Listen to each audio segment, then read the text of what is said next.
Nas últimas 12 semanas, o nosso Fenômeno Fica Alerta mostrou toda quarta-feira histórias que inspiram na nossa série Lições que Transformam, né?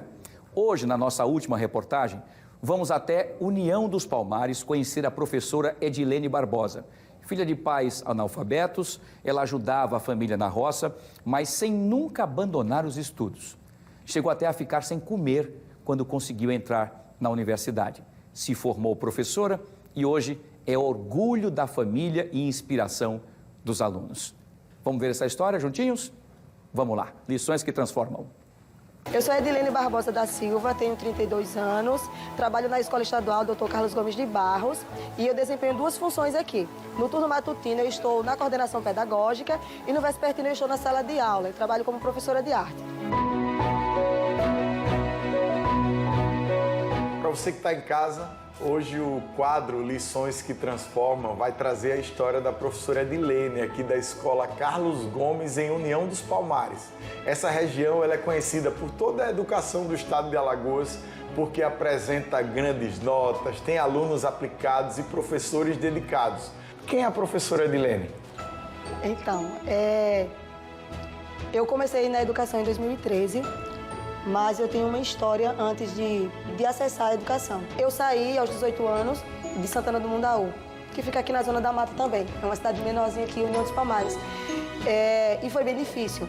Eu não sabia nada de Maceió, não sabia nada da capital. Eu só sabia que eu queria ir para a universidade, mesmo não sabendo muito bem o que era a universidade, porque eu entrei na UFAL em 2009 e naquela época não era muito comum os jovens pobres como eu ir para a universidade. A minha sorte foi que tinha um conhecido da gente que morava também em Santana do Mundaú, que estava na universidade e morava na residência universitária alagoana. Então, ele disse, olha, vamos para lá, você fica lá como hóspede e depois você passa pelo processo seletivo para tentar ficar morando lá de forma efetiva. E assim eu fui. Então, não teve um domingo de manhã que eu consegui uma carona com um carro da prefeitura.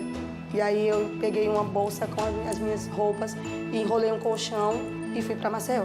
Só que quando você está lá como hóspede, como eu estava, a gente não tem direito à alimentação, a gente não usufrui dos recursos que tem na casa, que a casa oferece. Então eu passei mais ou menos um mês sem poder me alimentar e eu também com a alimentação da casa eu também não tinha dinheiro para isso. O dinheiro que eu tinha no bolso era R$80. E como é que você fez durante esse mês para comer, para poder passar esse mês? Em algumas vezes o pessoal dividia, né, o almoço ou a janta, e outras vezes eu ficava sem comer. Para um montão de gente que está em casa assistindo agora, professora, essa é uma história muito comum. As pessoas passam por isso, infelizmente, em Alagoas, no Brasil, em vários cantos do mundo. E o que a senhora está fazendo aqui, contando a sua história, sem dúvida está inspirando pessoas que estão em casa. Porque numa situação dessa de vida, parece que a vida está impondo, dizendo a você, olha, não vá que você não vai conseguir, você não vai ter o que comer, você não vai ter como conseguir vencer. Mas a educação lhe mostrou que isso não era verdade, não é isso? Não, com certeza. Eu aprendi desde muito novinha que a educação eu só tinha um caminho na minha vida, e era a educação. Eu sou filha de pais analfabetos, minha mãe não escreve nem o nome dela. E eu sou de uma família de 6 irmãos. Então, eu lembro que quando a gente era criança, eu não nasci em Santana do Mundaú. Eu nasci em São Sebastião, que é uma cidade pequena, perto de Teotônio Vilela. E a gente sobrevivia através dos alimentos que eram tirados da roça. Minha mãe e meu pai nunca colocaram a gente para trabalhar na roça. A gente ia com eles muitas vezes para não ficar em casa sozinho, porque minha mãe não nos deixava só. Então a gente ia com eles, mas a mãe alternava para que a gente não perdesse aula. Então eu lembro a primeira vez que eu cheguei em casa com a atividade da escola e eu disse, mãe, a professora pediu que a senhora me ajudasse para terminar. E ela começou a chorar porque ela não sabia.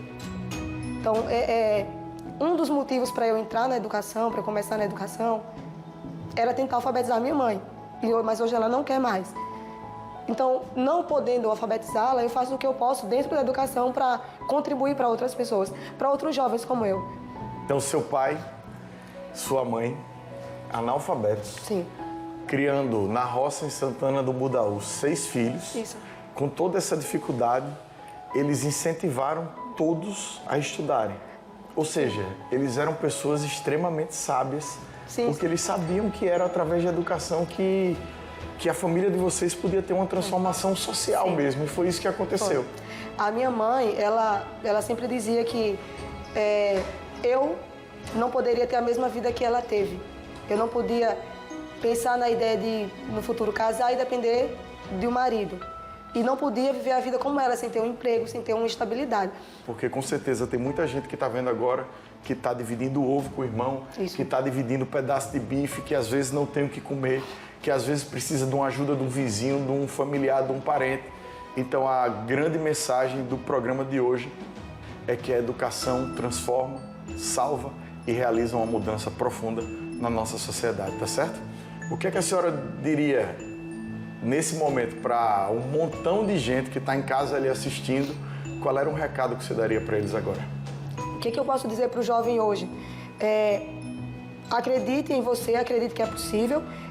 A pessoa que mais acredita em mim nesta vida sou eu. A segunda pessoa que mais acredita em mim é a minha mãe.